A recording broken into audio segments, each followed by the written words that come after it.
Home Show. Doug from Pasadena has a question about temperature control. Well, he's got a couple rooms in his house, Tom, that are warmer in the summer, colder in the winter. And this is a 3,000 square foot house we're talking about, right? Doug writes, we have radiant barrier and have 18 inches of blown-in insulation and ridge vents and soffit vents and a 5-ton air conditioning unit. The duct going to one of the rooms goes up about 5 feet, then makes a 90-degree turn, then goes across the rafters, then 90s again down to the register. The other makes a fairly straight run. I've gotten 4 estimates, and here's what they've told them. All say we need a new plenum and new ductwork for those rooms.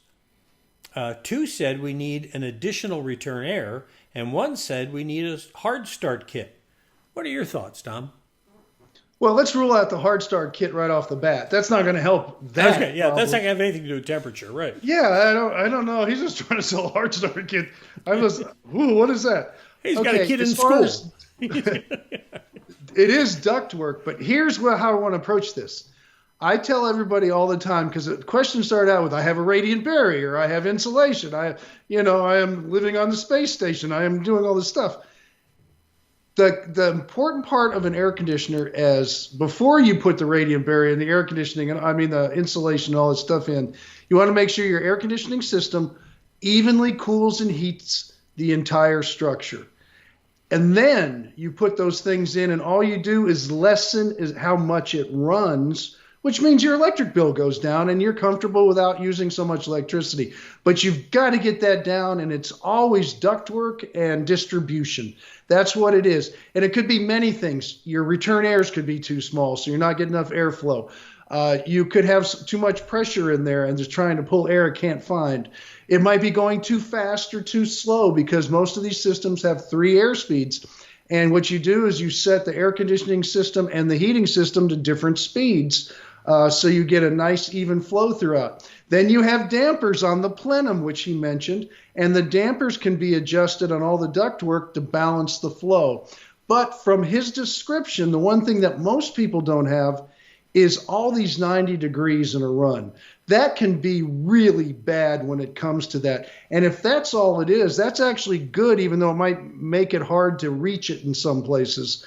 But if you can eliminate that, and I just went through a welding shop design where we had to eliminate all the 90s in the ventilation system because it wasn't drawing enough air. So it happens with any kind of ductwork. You need to go to 45 degrees, just like you do with plumbing. You don't have 90s to get rid of the solids. You have 45 degrees because everything has to move.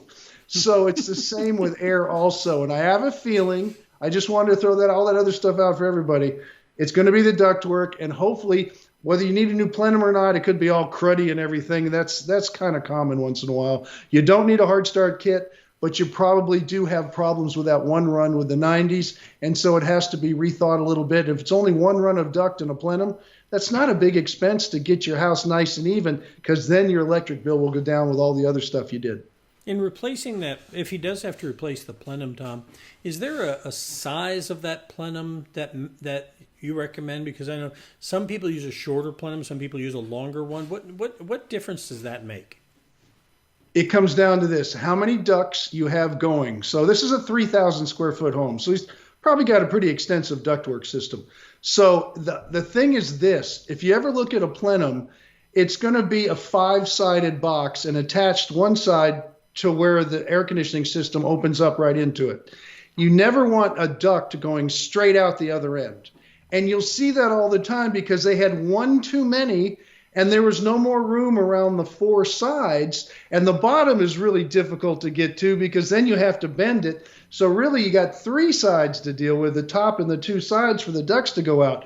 So your plenum size has to do with how many ducts you have, so you have enough on the 2 sides and the top to get that exchange going. And what happens in a plenum is you build up this air pressure. It kind of rolls around and around, and then it slowly, evenly pushes the air down all the ducts, and you control the airflow with the dampers right there, so you can have more down one, less down another, and even it out. So they go around and they check how much air is coming out of the registers in each room, and you want to balance it out to where the airflow is pretty even. All right. Wow. There's a big That's a mouthful. That's a mouthful. I'll tell you what, we learned a lot about air conditioning today, kids. Okay. All right, you got a question? You want to learn about something else? Tom has the answers for you. Just go visit HomeShowRadio.com. Plug in your answer right there where it says Ask Tom, and we'll do a video like this and answer it. We'll post it right there at HomeShowRadio.com. You can see them on our Facebook page. We put them up there, and our YouTube channel where you can subscribe and click the bell, and we'll notify you when we put up a new one.